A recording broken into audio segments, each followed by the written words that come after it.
சர்க்கரை வந்து நான் கட்டுக்குள்ளே தான் வச்சுட்டு இருக்கேன். எனக்கு வந்து 10 வருஷமா இருந்தாலும் சரி, 15 வருஷமா இருந்தாலும் சரி, என்னோட சுகரை வந்து எப்பவுமே நான் நார்மல் லெவலே மெயின்டைன் பண்ணிட்டு இருக்கேன். ஆனாலும் எனக்கு ஒரு சின்னதாக புண்ணு வந்தால் கூட ஆறுறதுக்கு பல மாசங்கள் ஆகுது, இல்லை பல வாரங்கள் ஆகுது அப்படின்னு யோசிச்சுட்டு இருக்க பர்சனாக இருக்கீங்கன்னா இன்னைக்கு இந்த வீடியோவை ஸ்கிப் பண்ணாமல் ஃபுல்லாக பாருங்க. இந்த வீடியோ உங்களுக்காக தான். சுவாசி ஹெல்த் ஸ்பாட் சேனலுக்காக மெடிசன் சிம்பிளிஃபைட் சீரீஸில் உங்கள் doctor Subhashini. Swasi health spot channel viewers அனைவருக்கும் வணக்கம்.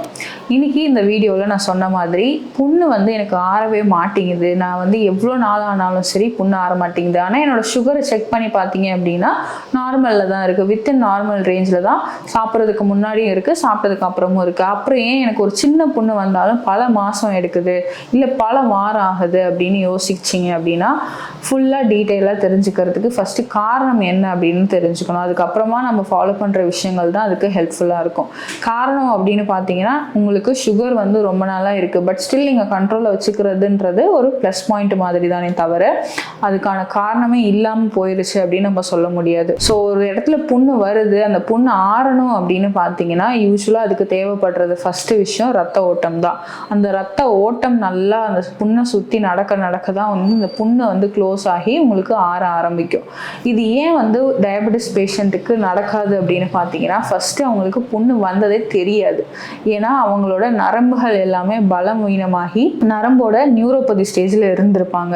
இப்போது ஒரு இடத்துல வந்து ஒரு காயம் ஏற்படுது அப்படின்னா அந்த காயத்துக்கான வலியை வந்து கொண்டு வர சிக்னல்ஸ் எல்லாம் யார் கொண்டு வருவான்னு பார்த்தீங்கன்னா நரம்பு மண்டலம் தான் கொண்டு வரும். அந்த நரம்பு மண்டலமே உங்களுக்கு பலவீனமாக இருக்குது அப்படின்ற பட்சத்தில் உங்களுக்கு அந்த காயம் ஏற்பட்டதுக்கான அறிகுறியே உங்களுக்கு தெரியாது. யூஸ்வலாக நமக்கு வந்து வலி ஏற்படும் இல்லையா, காயம் எங்கே ஆனாலும் சரி அந்த இடத்துல வலி வந்ததுக்கு அப்புறம் தான் நமக்கு வந்து காயம் ஏற்பட்டிருக்கு அப்படின்றது தெரிய வரும். சுகர் பேஷண்ட்டை பொறுத்த வரைக்கும் இது அந்த இடத்துல நடக்கவே நடக்காது. அதனால அவங்க புண்ணை எப்போ கவனிப்பாங்கன்னு பார்த்தீங்கன்னா ரொம்ப நாள் கழிச்சு தான் அவங்க புண்ணை கவனிக்கவே ஆரம்பிப்பாங்க.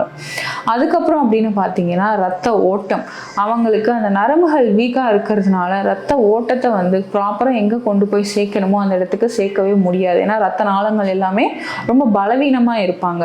ஸோ அதிகப்படியான ரத்த ஓட்டத்தை வந்து அவங்களால வந்து சீராக கொண்டு போக முடியாது. அந்த இடத்துல பார்க்கும்போது உங்களுக்கு அந்த ஊண்டோட ஹீலிங், அதாவது புண்களோட ஆறுற தன்மை வந்து நீண்ட நாட்கள் எடுக்கும். ஏன்னா அந்த இடத்துக்கு 10 நாளுக்கு எவ்வளோ ரத்தம் தேவைப்படுமோ அது வந்து அவங்களுக்கு 20 நாளில் தான் கிடைக்கும். இப்போ நார்மலாக நமக்கு ஒரே நாளில் புண்ணு ஆறுது அப்படின்னு பார்த்தீங்கன்னா அவங்களுக்கு வந்து ஒரு 10 நாள் எடுத்துக்கும். அந்த மாதிரி ஒரு கண்டிஷன். இப்போ ரத்த ஓட்டமும் அங்கே இல்லை, நரம்பு மண்டலம் வந்து பலவீனமாக இருக்குன்ற பட்சத்தில் ஃபஸ்ட்டு 2 அடிப்படையான தேவைகளே வந்து அந்த இடத்துல குறையும் போது உங்களுக்கு புண்ணு ஆறுறதுல வந்து குறைபாடு இருக்கும். அடுத்தது பார்த்தீங்க அப்படின்னா உங்களுக்கு அந்த புண்ணு ஏற்பட்டு அதை நீங்கள் பராமரிப்பீங்களான்னு கேட்டிங்கன்னா பராமரிக்கிறது வந்து மிகவுமே குறைவாக இருக்கும். என்ன பண்ணுவாங்கன்னா புண்ணு வந்தது தெரியல, ஸோ வந்து அது நாளையோட நாங்கள் இருக்கும்போது நம்ம கவனிக்காமல் விடுறப்போ என்ன ஆயிரும் அப்படின்னு பார்த்தீங்கன்னா அந்த புண்ணோட மேல் பரப்பில் வந்து இன்ஃபெக்ஷன்ஸ் ஆகிறதுக்கு நிறைய சான்சஸ் இருக்குது. இன்ஃபெக்ஷன்ஸ் ஆகி அந்த புண்ணு வந்து அழுகிற ஸ்டேஜில் இருக்கும்போது தான் நிறைய பேர் வந்து அந்த டயபெட்டிஸ் பேஷண்ட்ஸாக இருக்கிறவங்க அந்த புண்ணையே வந்து கவனிக்கவே ஆரம்பிப்பாங்க. அந்த மாதிரி ஸ்டேஜஸில் நம்ம யூஸ்வலாக வந்து இப்போ அது விரல்களில் ஏற்படுது இல்லைனா வந்து நகங்களில் ஏற்படுது அப்படின்னு பார்த்தீங்கன்னா அது விரலையே எடுக்கணும் இல்லை காலையே எடுக்கணும் அப்படின்ற அளவு வரைக்கும் கொண்டு போகக்கூடிய ஒரு மிகவும் சின்ன விஷயம் அவ்வளோ பெரிய சாத்தியக்கூறுகளை ஏற்படுத்தி கொடுக்கும். இது ஒரு விஷயம். அதே மாதிரி நான் வந்து சொன்ன மாதிரி எனக்கு வந்து FBS எல்லாமே கண்ட்ரோலில் இருக்குது, சாப்பிட்டதுக்கப்புறம் எடுத்த சர்க்கரை அளவு கண்ட்ரோலில் இருக்குது அப்படின்னு சொல்கிறீங்க அப்படின்னா என்னைக்காவது நீங்கள் HbA1c செக் பண்ணியிருப்பீங்களான்னு பார்த்தீங்கன்னா மோஸ்ட்லி யாரும் பண்ணுறது கிடையாது. ஸோ HbA1c என்னன்னா ஒரு 3 மாதத்தில் உங்களோட சுகரோட அளவு உங்கள் உடம்புல எந்த அளவுக்கு வந்து கட்டுக்குள்ளே இருக்குது அப்படின்றத காமிக்கிறதுக்கான ஒரு டெஸ்ட்டு.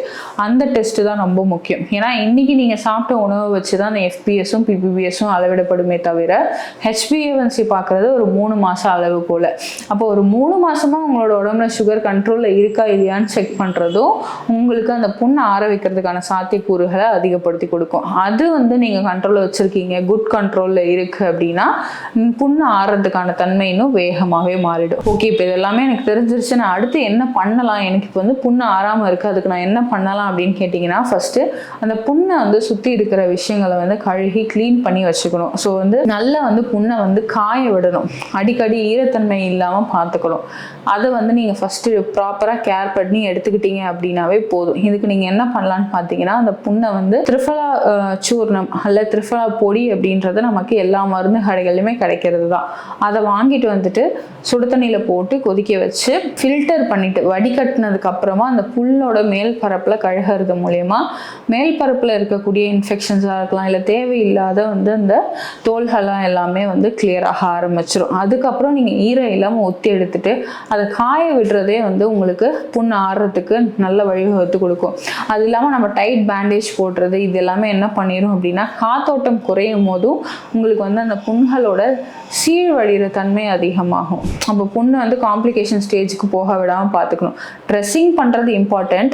ஆனால் சில பேர் என்ன பண்ணுவாங்கன்னு பார்த்தீங்கன்னா அந்த கட்டையே கைட்டாமல் 10 நாள் 20 நாள் அப்படியே வச்சுருப்பாங்க. அந்த மாதிரி வச்சுருக்கிறது தான் தவறு அப்படின்னு நான் சொல்ல வரேன். இதெல்லாத்தையும் கரெக்டாக ஃபாலோ பண்ணிவிட்டு உள்ளுக்கு நீங்கள் என்ன எடுத்துக்கலாம் அப்படின்னு பார்த்தீங்கன்னா புண்ணு ஆறுற தன்மையும் சுகரையும் வந்து கண்ட்ரோல் பண்ணுறதுக்கு வெந்தயம், மஞ்சள், கொய்யா இந்த மாதிரி விஷயங்கள் நீங்கள் எடுக்கும் போது என்ன ஆகும் அப்படின்னு பார்த்தீங்கன்னா அந்த புண்ணோட ஆறும் தன்மையும் மாறும். அதே மாதிரி உங்களுக்கு சுகரும் வந்து கட்டுக்குள்ளே வரும். இந்த டிப்ஸ் எல்லாமே உங்களுக்கு ஹெல்ப்ஃபுல்லாக இருந்துச்சுன்னா கீழே கமெண்ட்டில் சொல்லுங்கள். இந்த வீடியோஸை தேவைப்படுறவங்களுக்கு ஷேர் பண்ணி இன்னும் பல யூஸ்ஃபுல்லான வீடியோஸை பார்க்குறதுக்காக நம்மளோட சேனலை சப்ஸ்கிரைப் பண்ணிக்கோங்க.